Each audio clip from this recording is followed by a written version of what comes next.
CSK அணியில் நடக்கப் போகும் அதிரடி மாற்றங்கள். உள்ளே வரும் முக்கிய இளம் வீரர்கள். தல தோனி அவர்கள் அதிரடியாக சொல்லிட்டாரு. அடுத்த 5 போட்டியில் இளம் வீரர்களுக்கு வாய்ப்பு வழங்கப் போவதாக சொல்லப்பட்டிருக்கு.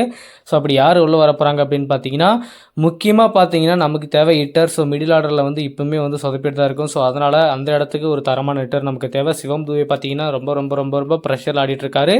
ஸோ அவர் மேலே வந்து ப்ரெஷர் ஏன் போகுது அப்படின்னா, டாப் ஆர்டர்லேயும் சரியாக பர்ஃபார்மன்ஸ் பண்ணல, மிடில் ஆர்டர்லேயும் சரியாக பர்ஃபார்மன்ஸ் பண்ணாத போது ஸோ அவர் ஒருத்தர் தான் ஹிட்டர். ஸோ அவர் ஒருத்தர் அடிச்சே ஆகணும் அப்படின்ற ஒரு கட்டாயத்துக்கு அவர் தள்ளப்படுறாரு. ஸோ அதனால் அவரை வந்து இந்த ப்ரெஷர் இதில் வந்து தள்ளாமல் இருக்கிறதுக்கு முக்கியமான இளமர்கள் உள்ளே கொண்டு வந்தால் நல்லாயிருக்கும் அப்படின்னு சொல்லிட்டு ஒரு டிசைட் பண்ணியிருக்காங்க. அப்படி யாரை வந்து உள்ளே கொண்டு வரலாம் அப்படின்னு பார்த்தீங்கன்னா, வனிஷ் பேடி. ஸோ வனிஷ் பேடி நமக்கு எல்லாருக்குமே தெரியும். ஸோ ரொம்ப நாளாகவே வந்து நம்ம பார்த்துட்ருக்கோம், எப்படா அவரை வந்து பிளேயிங் லெவலில் கொண்டு வர போகிறாங்க, ஸோ சிஎஸ்கேன்னு எப்படா அந்த மிடில் ஆர்டரை வந்து ஸ்ட்ராங் பண்ண போகிறாங்க அப்படின்றது ஒரு எதிர்பார்ப்பாக இருந்துச்சு. இப்போ அதுக்கெல்லாம் முற்றுப்புள்ளி வைக்கிற விதமாக சிஎஸ்கேன்னு ஒரு நல்ல டிசிஷன் வந்து எடுத்திருக்காங்க. ஸோ தீபக் கூடா, ராகுல் திரிபாதி, விஜய் சங்கர் இவங்களே வந்து அந்த இடத்த வந்து யூஸ் பண்ணிட்டு இருந்தாங்க. ஸோ முன்ன போட்டியை நம்ம பார்த்துருப்போம், கண்டிப்பாக வந்து இளம் வீரர் அந்த இடத்துல எடுத்துகிட்டு வருவாங்க அப்படின்னு எதிர்பார்த்துட்டு இருந்த நிலையில் திடீர்னு தீபக் கூடாவை வந்து பிளேயிங் லெவலில் வந்து எடுத்துகிட்டு வந்தாங்க. என்ன சர்ப்ரைஸ் தெரியல, ஏன் தீபக் கூடாவை உள்ளே கொண்டு வந்தாங்க அப்படின்றது தெரியல. ஸோ அந்த இடத்துல மிகப்பெரிய ஒரு ட்விஸ்ட்டை வந்து கொடுத்தாங்க. இப்போ தீபக் கூடாவுக்கு ரீப்ளேஸ்மெண்ட்டாக வனிஷ் பேடியை வந்து உள்ளே கொண்டு வரலாம்னு சொல்லிட்டு தல தோனி அவர்கள் டிசைட் பண்ணியிருக்காரு. என்றைக்குமே தல தோனி அவர்கள் என்றைக்குமே இளம் வீரர்களை வந்து நம்பிக்கை வச்சதில்லை, சீனியர் வீரர்கள் மாதிரி தான் நம்பிக்கை வச்சிருக்காரு. ஏன்னா ஒரு மேட்ச் ஆடலனா கூட அவரை வந்து உட்கார வச்சுட்டு திரும்பின்னு கம்பேக் பண்ணும்போது அவங்களுடைய அந்த பர்ஃபார்மன்ஸ் வந்து வேறு மாதிரி இருக்கும் அப்படின்றது தல தோனி எப்பயுமே வந்து எதிர்பார்த்துருக்காரு. நிறைய பிளேயர்ஸை வந்து அப்படி வந்து மாற்றிருக்காரு. அப்படி இருந்துமே வந்து சிஎஸ்கேனில் இருக்கக்கூடிய பிளேயர்ஸ் வந்து அவ்வளோ சான்ஸ் கொடுத்துமே அவங்களுடைய பர்ஃபார்மன்ஸை காட்டுறதுக்கு அவங்க தவறிட்டாங்க. ஸோ அதனால தான் வந்து தல தோனி அவர்கள் இப்போ இவங்களை நம்புற வேலைக்கு ஆகாது, ஸோ இளமர்களை உள்ளே கொண்டு வந்தால் மட்டும்தான் கரெக்டாக இருக்குன்னு சொல்லிட்டு வனிஷ் பேடியை வந்து பிளேயிங் லெவலில் எடுத்து வரலாம்னு சொல்லிட்டு ஒரு தரமான டிசிஷன் வந்து தல தோனி அவர்கள் எடுத்திருக்காரு. ஸோ இப்போ இவர் எடுத்திருக்க இந்த டிசிஷன் வந்து அடுத்த சீசனுக்கு ரொம்ப ரொம்ப ரொம்ப முக்கியமான சீசனாக இருக்க போகும். ஏன்னா இப்போ வந்து பிளேயிங் லெவன் நம்ம செட் பண்ணிட்டோம் அப்படின்னா இந்த பிளேயிங் லெவன் தான் வந்து அடுத்த சீசனுக்கு நம்ம களவை இறக்க போகிறோம் அப்படின்னு சொல்லிட்டு கிளியராக வந்து இன்டிமேட் பண்ணிடுவாங்க. ஸோ ருத்ராஜ் கைக்வாட்டும் அடுத்த சீசனில் வந்து கம்பேக் பண்ணிடுவார். மேபி வந்து ருத்ராஜ் கைக்வாட் சிஎஸ்கேவுக்கு வராமல் வெளியே போகிறாரா அப்படின்ற மாதிரி கேள்வி போயிட்டுருக்கு. ஏன்னா அவர் வந்து இந்த சீசன் வந்து அடிபட்டிருக்கு அப்படின்ற மாதிரி சொல்கிறாங்க, அவங்க வெளியே போயிட்டா அப்படின்றன்னு சொல்கிறாங்க. ஆனால் வந்து சிஎஸ்கே கேம்ப்லேயே தான் இருக்கார். அவருக்கு அந்த அளவுக்கு வந்து சிவியராக வந்து அடிப்பட்ட மாதிரி எந்த ஒரு இன்டிமேட்டும் தெரியல. அப்படி இருந்துமே ஏன் வந்து ருத்ராஜ் கிரிக்கெட் அவர்கள் வெளியே போனார் அப்படின்றது எனக்கு ஒன்றுமே புரியல. ஸோ அந்த பிரச்சனை இப்போ போயிட்டுருக்கு. அதுக்கெல்லாம் முற்றுப்புள்ளி வைக்கிற விதமாக வந்து இப்போ இளம்பெயர்கள் எல்லாம் செட் பண்ணிவிட்டு பிளேயிங் லெவலில் மாற்றங்களை கொண்டு வந்தாங்க அப்படின்னா கண்டிப்பாக சிஎஸ்கே அடிச்சுக்க ஆளே கிடையாது. எப்படி ராஜஸ்தான் ராயல்ஸ் அணியில் இளம்பெயர் ஒருத்தர் வெளுத்து வாங்கிட்டு இருக்காரோ அதே மாதிரி சிஎஸ்கேல இருக்கக்கூடிய அதிரடி மன்னர்கள் கண்டிப்பாக வேறு மாதிரியான ஒரு இன்னிங்ஸை வந்து ஆடுவாங்க. அதை தல தோனி அவர்கள் நம்பிக்கை வச்சிருக்காரு.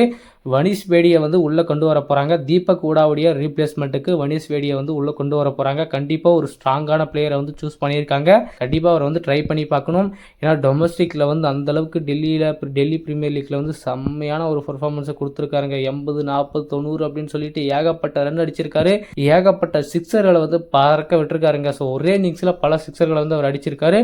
ஸோ அப்படி இருக்கும்போது இப்படியாப்பட்ட ஒரு ஹிட்டரை வந்து சிஎஸ்கே அணி வந்து வெளியே வச்சிருக்காங்க சான்ஸ் கொடுக்காம. ஸோ எப்படி வந்து மற்ற டீம்லாம் இளைஞர்களுக்கு வந்து வாய்ப்பு கொடுத்துட்ருக்காங்களோ ஸோ அதே மாதிரி சிஎஸ்கே அணியும் வனிஷ் பேடிக்கு வந்து கண்டிப்பாக சான்ஸ் கொடுக்கணும் அப்படின்றது எதிர்பார்ப்பாக இருக்குது. ஸோ எஸ்ஆர்ஹெச்னு இருக்கக்கூடிய அந்த அங்கித் சர்மாலாம் பார்த்தீங்கன்னா வேறு மாதிரி ஒரு இன்னிங்ஸ் வந்து ஆடிட்டு இருந்தார் எஸ்ஆர்ஹெச் அணிக்கு. ஸோ அதே மாதிரி இவருக்கு ஒரு சான்ஸ் கொடுத்தாருன்னா தல தோனி அவர்கள் கண்டிப்பாக ஒரு நல்ல தரமான இன்னிங்ஸை வந்து இவரும் ஆடுவார் அப்படின்றது ஒரு நம்பிக்கையாக இருக்குது.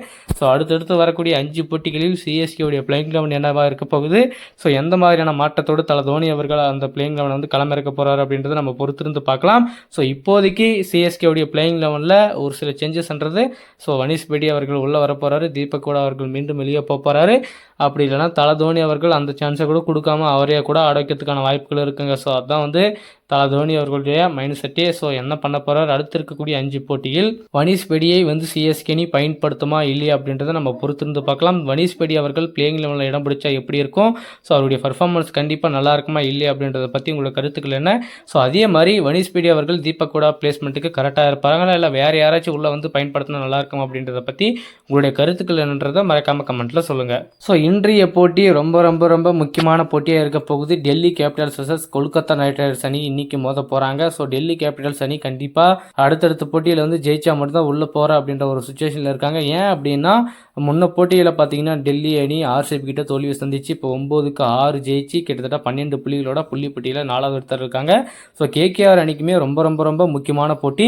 ஏன்னா 9 மேட்ச்க்கு 3 ஜெயிச்சு 7 புள்ளிகளுடன் 7வது இடத்துல இருக்காங்க. ஏன்னா அந்த மழை வந்து அந்த மேட்ச் போனது தாங்க ரொம்ப ரொம்ப ரொம்ப முக்கியமான போட்டியாக இருந்திருக்கும். பஞ்சாபுக்கும் கேகேஆர் அணிக்கும் அந்த போட்டியில் வந்து யாராச்சும் ஒருத்தருக்காச்சும் ஒரு கிளியரன்ஸான ஒரு ரிசல்ட் தெரிஞ்சிருக்கும். ஸோ அன்னைக்கு வந்து மழை வந்தது ரொம்ப ஒரு மிகப்பெரிய ஒரு 2 டீமுக்கே ஒரு மைனஸ் ஆகிடுச்சு. இப்போ வந்து பார்த்திங்கன்னா டெல்லிக்கும் இன்றைக்கி கேகேஆருக்கும் நடக்கக்கூடிய இந்த போட்டியில் கண்டிப்பாக டெல்லி அணி ஜெயிச்சா அடுத்து 14 புள்ளிகளுடன் மேலே போகிறதுக்கான வாய்ப்புகள் இருக்குது. அப்படி இல்லை கொல்கத்தா ஜெயித்தாங்க அப்படின்னா ஸோ அவங்களும் வந்து அந்த 7லேருந்து 9 புள்ளிகள் தாண்டி மேலே போகிறதுக்கான வாய்ப்புகள் இருக்குது. ஸோ 2 டீமுமே இன்றைக்கி ரொம்ப ரொம்ப ரொம்ப முக்கியமான போட்டியாக இருக்க போகுது. ஸோ என்ன பண்ண போகிறாங்க, 2 டீமுடைய பிளேயிங் லெவன் எப்படி இருக்க போகுது அப்படின்றத நம்ம பார்ப்போம். ஸோ கொல்கத்தாவை பொறுத்த வரைக்கும் நம்ம அஜிங்கே ரஹானே பார்த்தீங்கன்னா இந்த சீசன் ஃபுல்லுமே செம்மையான ஒரு இன்னிங்ஸ் கொடுத்துருக்காருங்க. அவர் மட்டும்தான் பர்ஃபெக்டாக ஆடி இருக்காரு, நல்லா ஸ்கோர் பண்ணியிருக்காரு. ஸோ அப்படி இருந்துமே வந்து கேகேஆர் அணி உள்ளே போகிறதுக்கு ஒரு முக்கியமான காரணம் என்ன பார்த்தீங்கன்னா அவங்களுடைய ஓப்பனிங் வந்து இன்னும் செட் ஆகலை. அதே மாதிரி மிடில் ஆர்டர்லையும் யாரும் பர்ஃபார்மன்ஸ் பண்ணல. ஸோ ரசிலெலாம் வந்து இன்ன வரைக்குமே அவருடைய பர்ஃபார்மன்ஸை காட்டாமல் இருக்காரு. பவுலிங்கும் சொல்கிற அளவுக்கு இல்லை. ஸோ வருண் சக்கரவர்த்தி மட்டும் தான் ஓரளவுக்கு நல்லா டீசெண்டாக போட்டிருக்காரு. அப்படி இருக்கும்போது கேகேஆர் அணி எல்லாருமே சப்போர்ட் பண்ணால் மட்டும்தான் ஒரு டாப் பொசிஷனில் இருப்பாங்க. எப்படி இப்போ இருக்கக்கூடிய ஆர்சிபி ஆகட்டும், டெல்லி ஆகட்டும், குஜராத் ரைடர்ஸ் ஆகட்டும், இந்த மாதிரி டீமில் வந்து எல்லாருடைய சப்போர்ட்டுமே கிட்டத்தட்ட 100% இருக்கிறதுனால தான் வந்து அவங்க டாப்பில் இருக்கிறதுக்கான ஒரே ரீசனாக இருக்குது. ஸோ அந்த ஒரு பிரச்சனை வந்து கேகேஆர் அணியில் இருக்குது. ஸோ அதனால தான் வந்து கேகேஆர் அணி கையில் இருந்த நிறைய மேட்சை வந்து விட்டுருக்காங்க. பஞ்சாப் கிளியரான போட்டியெல்லாம் பார்த்தீங்கன்னா ஈஸியாக ஜெயிக்க வேண்டிய மேட்ச் அந்த இடத்துல வந்து விட்டாங்க. டெல்லியும் ஆகட்டும் இன்னும் மேட்ச் வந்து தோல்வி சந்திச்சுட்டு வந்திருக்காங்க ஆர்சிபி கிட்ட. ஸோ அதனால் கண்டிப்பாக அவங்களுக்கு வந்து இந்த வெற்றி ரொம்ப ரொம்ப ரொம்ப முக்கியமான வெற்றியாக இருக்க போகுது. ஸோ ஜெயிச்சாங்க அப்படின்ற பட்சத்தில் கண்டிப்பாக அவங்க டாப்பில் போகிறதுக்கான சான்சஸ் அதிகமாக இருக்குது. இன்றைக்கி யார் ஜெயிக்க போகிறாங்க அப்படின்றத நம்ம பார்ப்போம். அதுக்கு முன்னாடி டெல்லியில் நிறைய மாற்றங்களோடு வருவாங்களா அப்படின்றது ஒரு கேள்வியாக இருக்குது. ஆனால் கண்டிப்பாக வந்து 2 டீமே வந்து ஸ்ட்ராங்காக தான் வருவாங்க. ஏன்னா 2 டீமுக்குமே இது ரொம்ப ரொம்ப முக்கியமான மேட்ச் இல்லையா. ஸோ அதனால் என்ன பண்ண போகிறாங்க, டெல்லி கேபிட்டல்ஸ் வர்சஸ் கேகேஆர் அணி என்ன நடக்க போகுது, ஸோ எந்த மாதிரியான பிளேயிங் லெவனோட வர போகிறாங்க அப்படின்றது நம்ம பார்ப்போம். நாளைக்கு பார்த்தீங்கன்னா சிஎஸ்கேவிற்கும் நம்ம பஞ்சாப் அணிக்கும் மோத போகிறாங்க. சிஎஸ்கே ஜெயித்தாங்க அப்படின்னா சிஎஸ்கேவுக்கு எந்த பிரச்சனையும் இல்லைங்க. ஆனால் பஞ்சாப் தோத்தாங்க அப்படின்னா கண்டிப்பாக அப்படியே அவங்க கீழே இறங்கிறதுக்கான வாய்ப்புகள் இருக்குது.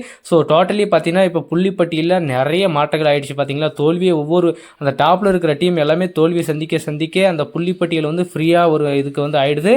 ஸோ அதனால் இனிமேல் வரக்கூடிய ஒவ்வொரு போட்டியில் கீழே இருக்கிற எஸ்ஆர்ஹெச், சிஎஸ்கே, ஆர்ஆர் வந்து இவங்கெல்லாம் ஜெயித்தாங்க அப்படின்னா மேலே இருக்கிற டீமுக்கெல்லாம் ரொம்ப ரொம்ப ரொம்ப சிக்கலான ஒரு விஷயத்தை வந்து ஏற்படுவதற்கு வாய்ப்புகள் இருக்குது. ஸோ கண்டிப்பாக சிஎஸ்கே நீ உள்ளே போகிறதுக்கான ஒரு 1% சான்ஸ் இருக்குது. அந்த சான்ஸ் பயன்படுத்தணும்னா 5 போட்டியிலுமே நல்ல டிஃப்ரெண்ட்டில் வந்து ஜெயிக்கணும். அந்த ரன் ரேட்டை வந்து மெயின்டைன் பண்ணாங்க அப்படின்னா கண்டிப்பாக சிஎஸ்கே அணிக்கு இந்த டைம் உள்ளே போகிறதுக்கான ஒரு அற்புதமான வாய்ப்பு இருக்குங்க. ஸோ அது தல தோனி அவர்கள் என்ன பண்ண போகிறார் அப்படின்றது நம்ம பார்ப்போம். ஸோ கேகேஆருக்கும் டெல்லிக்கும் இன்றைக்கி நடக்கக்கூடிய இந்த போட்டியில் யார் ஜெயிக்க போகிறாங்க, யாருடைய பிளேயிங் லெவன் வந்து ஸ்ட்ராங்காக இருக்க போகுது, எந்த டீம் அடுத்த கட்டத்துக்கு போக போகிறாங்க அப்படின்றது ஒரு எதிர்பார்ப்பு கிளப்பியிருக்கு. ஸோ அக்ஷர் பட்டேல் என்ன பண்ண போகிறாரு, அஜிங்கே ரஹானே என்ன பண்ண போகிறாரு அப்படின்றது நம்ம பொறுத்திருந்து பார்க்கலாம். ஸோ இன்றைக்கி அவங்களுடைய 2 டீமுமே எந்த மாதிரியான லைனப்போட வர போகிறாங்க, எந்த மாதிரியான பிளேயிங்கை வந்து செட் பண்ண போகிறாங்க அப்படின்றத நம்ம பொறுத்திருந்து பார்க்கலாம்.